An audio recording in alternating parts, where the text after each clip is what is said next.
Je me nomme Bandaogo Boukare, j'ai 42 ans, donc je viens du Burkina Faso. Il faut dire que j'ai eu un accident de circulation le 12 octobre 2024. Accident qui m'a causé beaucoup de fractures. Et donc, sur place, j'ai été admis dans un centre de santé. On a quand même fait les interventions. Maintenant, il faut dire que les autres interventions, ça va, mais le genou, il y a eu des complications. Jusqu'à j'ai eu une refracture lors de la mobilisation.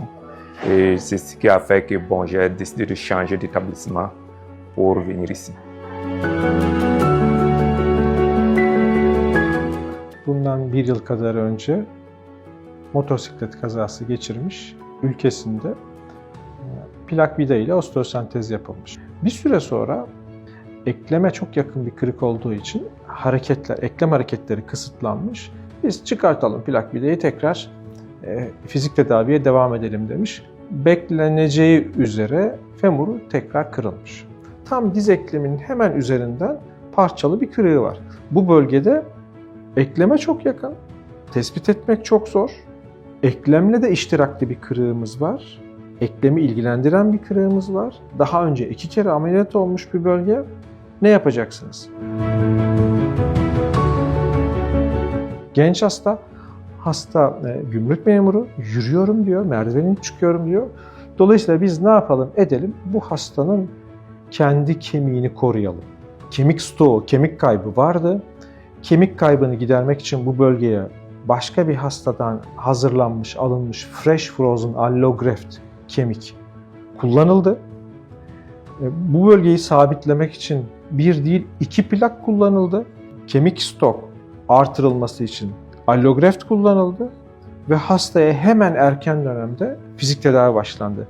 Ve şu anda son derece memnun yapılan işten.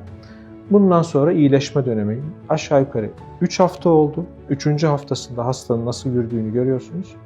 3 ay sonra daha da rahat, daha da iyi bir şekilde yürüyeceğini ümit ediyoruz.